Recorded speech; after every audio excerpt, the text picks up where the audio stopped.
ये अपन ने बात की थी पीडी की। एक पेन ड्राइव जो होती है उसको अपन फ्लैश मेमोरी भी बोलते हैं।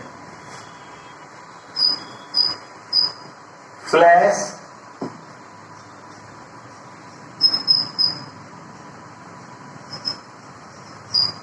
मेमोरी।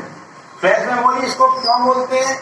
क्योंकि एक ऐसी एक्सटर्नल डिवाइस होती है जिसको कंप्यूटर से बाद में बाहर से जोड़ा जाता है, डेटा लिया जाता है या डेटा रीड और राइट किया जाता है या दिया जाता है कंप्यूटर को, और इसको अपन निकाल सकते हैं।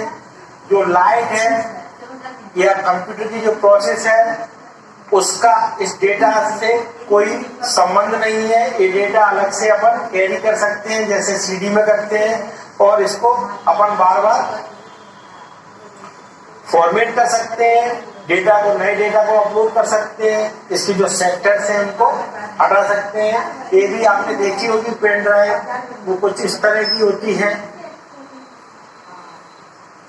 यहाँ पे इसका जो यूएसबी पार्ट होता है जिसको अपन कंप्यूटर में लगा के डेटा का आदान प्रदान करते हैं, और एक प्लास्टिक या मेटल की कोटेड परत रहती है, इसके अंदर इसकी एक चिप रहती है या प्रोग्रामिंग उसको बोलते हैं चिप, वो रहती है, इसलिए ज्यादा स्ट्रॉन्ग होती है।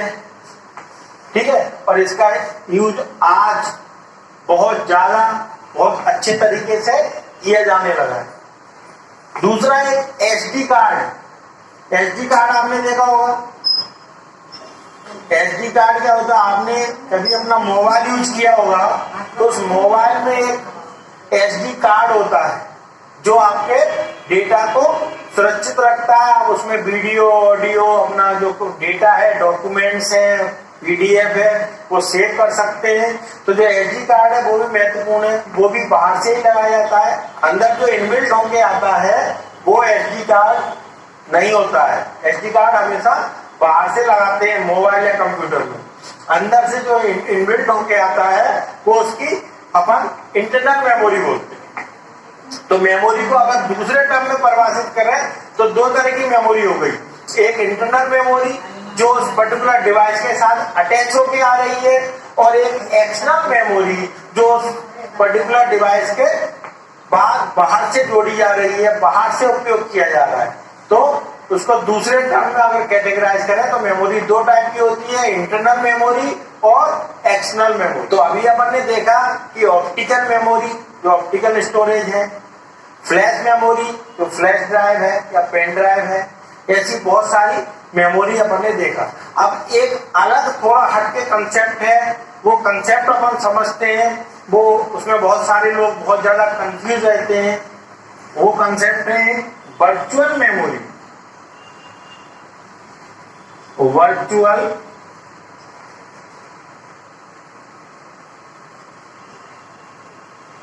मेमोरी, इन सब चीजों को अपन फिजिकली दिखाते हैं, वो फिजिकल मेमोरी होती है।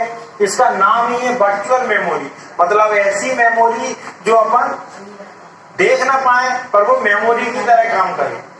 तो अपन देखते हैं कि वर्चुअल मेमोरी का कंसेप्ट क्या है। ये सारी जो अपन ने पिछले चैप्टर्स में मेमोरी पढ़ी हुई है उनको अपन हार्डवेयर जो चैप्टर रहेगा उसमें एक एक चीज को देखेंगे और वो कैसी दिखती है, और यूज तो अपन ने देख लिया कि इस मेमोरी का क्या यूज होता है, पर कैसी दिखती है फिजिकली वो अपन देखेंगे हार्डवेयर के चैप्टर में। आइए अब अपन देखते हैं वर्चुअल मेमोरी का कॉन्सेप्ट। तो वर्चुअल मेमोरी कहाँ यूज होती है? सबसे पहले अपन ने देखी थी प्राइमरी मेमोरी, उसमें अपन ने पढ़ी थी कैश मेमोरी या कैश मेमोरी।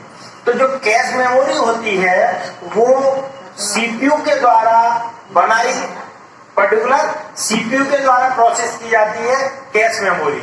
अगर इनबिल्ट नहीं है कैश मेमोरी तो भी मेन मेमोरी के कुछ पार्ट को as a cache memory use करते हैं। वो कौन करता है? प्रोसेसर या सीपीयू। पर जो वर्चुअल मेमोरी का कंसेप्ट दिया वो दिया ऑपरेटिंग सिस्टम। मतलब ये जो वर्चुअल मेमोरी का कंसेप्ट है वो पूर्णतः ऑपरेटिंग सिस्टम के द्वारा बनाया गया है।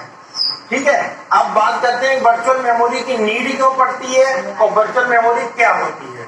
तो सबसे पहले देखते हैं कि ऑपरेटिंग सिस्टम को अगर ज्यादा मेमोरी की रिक्वायर्ड होती है और अपनी जो मेन मेमोरी या प्राइमरी मेमोरी है वो कम पड़ रही है प्रोग्राम को एग्जीक्यूट कराने के लिए, तो ऑपरेटिंग सिस्टम अपनी हार्ड डिस्क के कुछ पोर्शन को as a virtual memory show करता है, जिससे क्या होता है वो रैम है उस पर्टिकुलर पोर्शन को हार्ड डिस्क के उस पर्टिकुलर पोर्शन को एक्सेस कर लेती है और अपनी मेमोरी के साथ में मिला के उस प्रोग्राम और इंस्ट्रक्शन को एग्जीक्यूट कराती है। तो वो पर्टिकुलर जो हार्ड डिस्क का पार्ट होता है वो वर्चुअल मेमोरी कहलाता है। अब यहाँ पे अपन देखते हैं,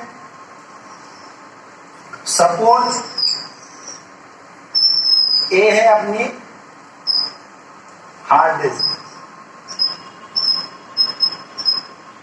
ठीक है, और ए है अपनी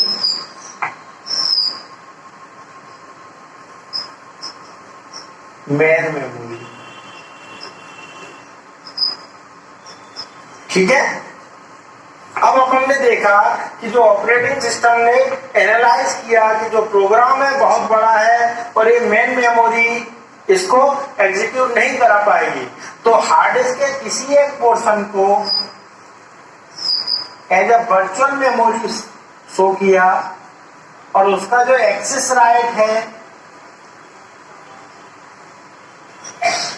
वो दे दिया किसको, मेन मेमोरी को, क्लियर। तो मेन मेमोरी इसका यूज कर सकती है कभी भी ड्यूरिंग द एग्जीक्यूशन और अपना काम कर सकती है, इसीलिए इसको वर्चुअल बोलते हैं, जो फिजिकल नहीं है, किसी सेकेंडरी स्टोरेज से इसको यूज किया जा रहा है एज ए प्राइमरी। तो ये कंसेप्ट आपको समझ में आ गया होगा वर्चुअल मेमोरी का।